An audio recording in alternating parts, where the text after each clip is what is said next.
I can't believe I'm putting this into words, but I need to let it out. Maybe it'll help me process the chaos, or perhaps it'll serve as a warning for someone else to avoid the nightmare I've been trapped in for weeks. Here's what happened. Last month, I woke up in a hospital bed, disoriented, terrified, and in excruciating pain. I was supposed to have undergone a critical surgery that morning, a procedure I'd been saving for over a year to pay for myself. It wasn't elective. I have a chronic illness that's been ruining my life, and this operation was my hope for relief, a chance to reclaim my days. But when I asked the nurse why the surgery didn't happen, she told me it was canceled the previous day. I thought it was a mix-up, maybe a clerical error or an insurance glitch. Then I checked my phone and saw an email from the hospital confirming the cancellation, a cancellation I didn't authorize. My heart sank. Someone had contacted them, posing as me, to stop the procedure. It wasn't me, and it definitely wasn't an accident. I called my wife, Sarah, my partner of 6 years, the one person I relied on to handle the surgery's logistics. No response. I texted her. Silence. I even reached out to her parents to see if she was with them. Nothing. At first, I assumed she was busy or sleeping, so I stayed calm. But the hospital administrator dropped a bombshell.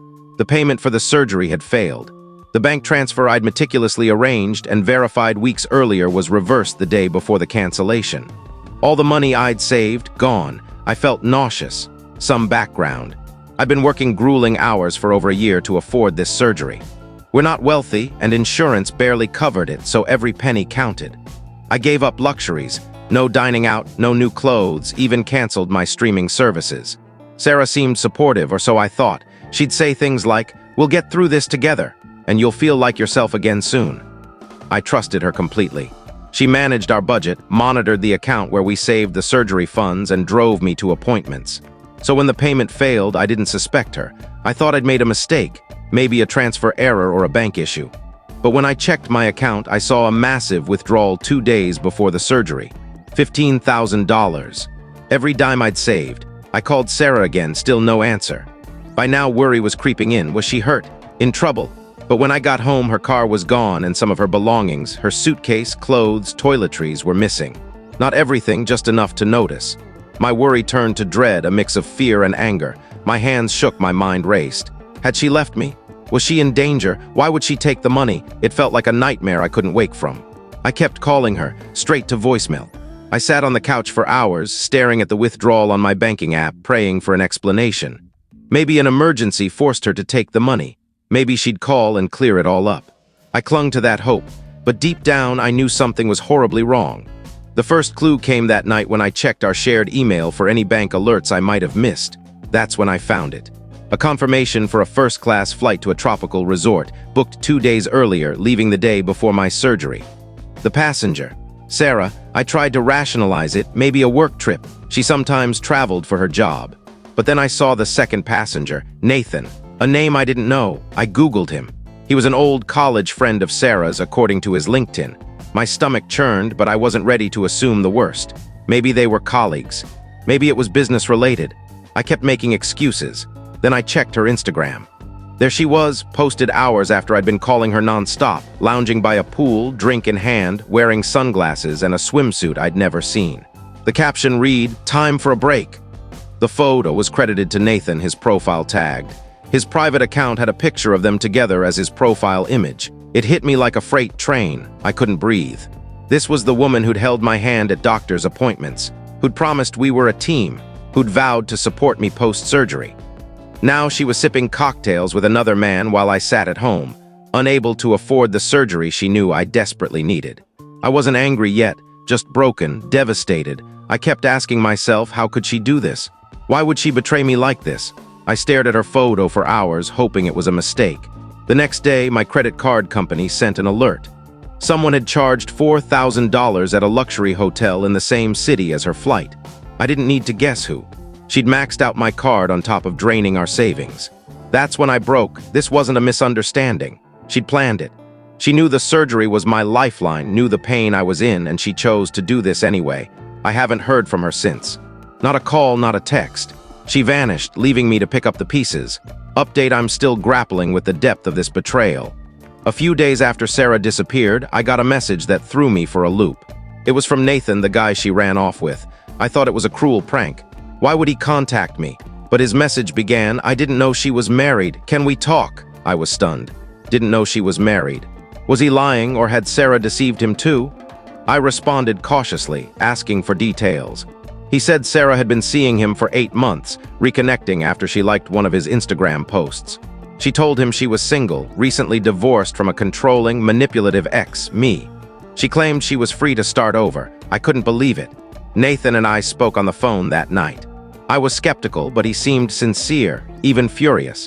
He said Sarah had been vague about her life, refusing to introduce him to friends and dodging questions about her divorce. He grew suspicious when she insisted on paying for their lavish vacation, claiming she'd inherited money from a relative. That inheritance was my surgery fund. Hearing this felt like a fever dream. I was livid at Sarah, but also at myself for being so blind. I dug deeper into our finances.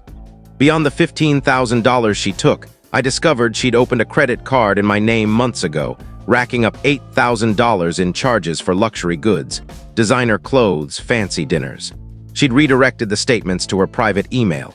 Then I found a $5,000 personal loan she'd taken out, also in my name. I felt ill. The woman I trusted had been stealing from me for nearly a year to fund her secret life. I hired a lawyer to start divorce proceedings. It was clear Sarah had been planning her exit for months. She wasn't coming back. My lawyer advised gathering evidence, bank records, emails, texts.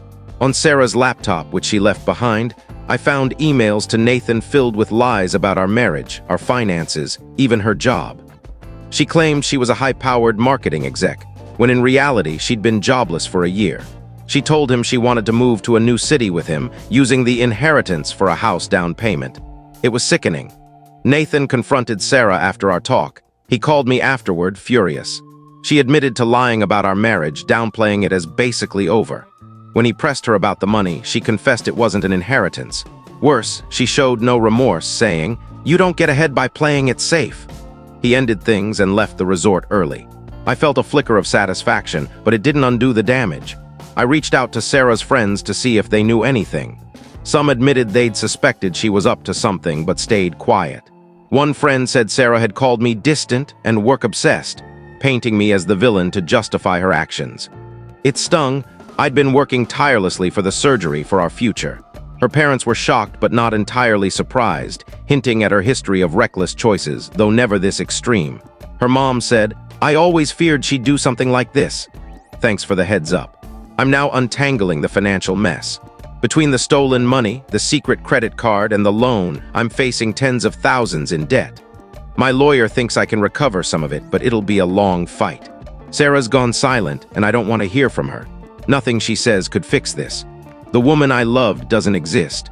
Final update after uncovering Sarah's betrayal, I thought the $15,000 she stole and the $8,000 credit card debt were the worst of it. But working with my lawyer, I found something worse. Sarah had been siphoning money from my personal savings account, my emergency fund, for months. She took $20,000 in small amounts to avoid detection. In total, she caused over $40,000 in damage. How could the person I trusted most betray me so completely, emotionally and financially? With my lawyer's help, I filed for divorce and began efforts to recover the funds. But Sarah had vanished, no texts, calls, or emails. She wasn't with family or friends. It was like she'd evaporated.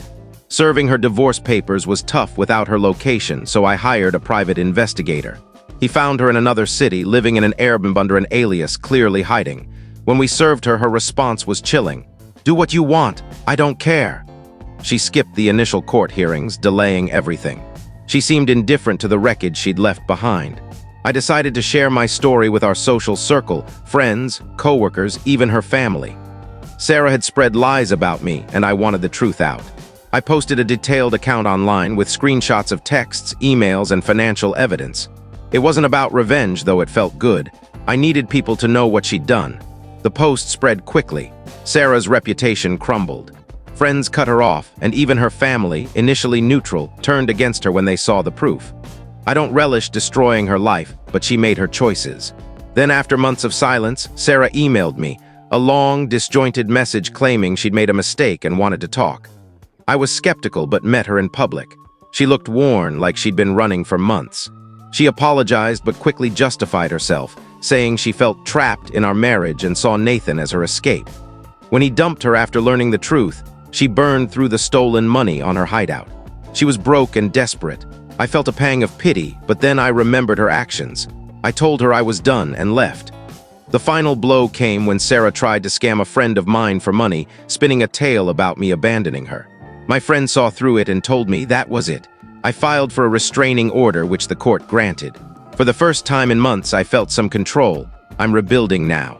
A family member loaned me money for the surgery, which is back on track. I'm in therapy to process the betrayal. Sarah's whereabouts are unknown, and I don't care. The woman I married was a mirage, a fiction I fell for. If this story resonated with you, give it a thumbs up, subscribe, and hit the bell icon for more. See you in the next one.